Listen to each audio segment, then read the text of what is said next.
As soon as I sit on the subway to go back home, I'm just like, wow, I'm tired. My name is Veronica Pasha. I am 25 years old and I am a women and children's float nurse and a sexual assault forensic examiner at NewYork Presbyterian Hospital. I clock in at 7:30. On a day like today when I'm on labor and delivery, I get here a little early, sometimes like 7:15. I get a set of scrubs, get changed. Then I pick a patient, then 7:30 we do our change of shift sign out. So the residents, the attendings, anesthesia team, the nurses, we go over every patient that's on the board that morning, go through what part of the labor they're in, what part of the postpartum phase that they're in, if they're recovering, if they're a labor patient that's going to the OR.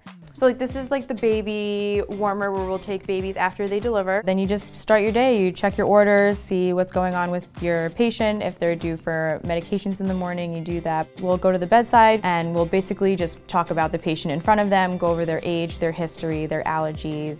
Some shifts you come in and the day is gonna be okay and you get a nice break. You could sit down and converse with colleagues, or like you make friends at work. Other days are just so busy you don't have time to sit down for 2 seconds. You pack carrots and grapes, you throw a grape in your mouth and you run back to your patient.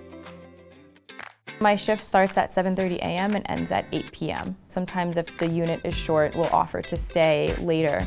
So the maximum amount we could work is 16 hours, which would mean the shift ends at 11 p.m.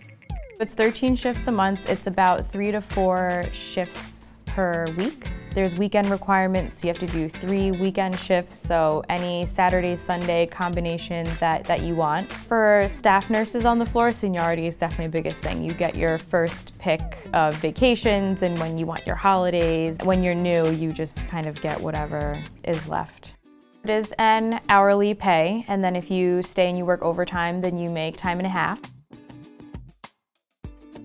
For every year that you work in the position that you're in, you do get a raise. And then if you get a promotion, so for example, just this fall I was promoted from staff nurse to senior staff nurse, you get a bump in your hourly rate also.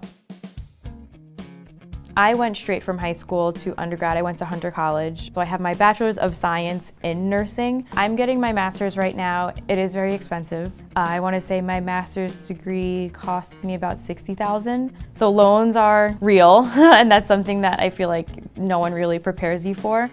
But nursing is such a great job. There are loan reimbursement programs. Jobs will help you go back to school, so NewYork Presbyterian has helped me fund a lot of my master's degree. There are so many things that nurses can do that not many people know about.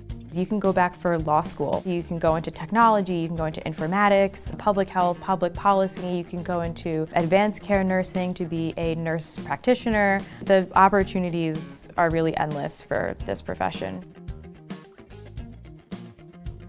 The most rewarding part is definitely patients and creating that rapport with them, and especially in this specialty specific area of labor and delivery, like you're fostering a family. Even in unfortunate circumstances when it's a not so positive experience, if we have families that are losing children, it's terrifying, but it's also so rewarding at the same time.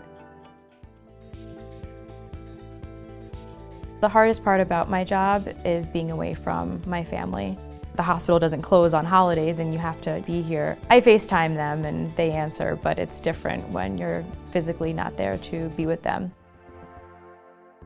The biggest misconception about being a nurse is that you are just giving medications, that you just clean patients, or you're only there for vital signs, which can be really frustrating just because you're such a critical aspect to a patient's care. And one of the other biggest misconceptions, like specifically for labor and delivery, is that, oh, it's such a happy time and you're around babies all day and that must be super great. And for the most part, it's a great job and that is how my day is. But on other days, I'm running with a mom to the OR because her baby's heart rate is decelerating. I have a box at home of it's like my nursing box. So like if I'm having a bad day, I have letters from patients, copies of sonograms. It's really the best.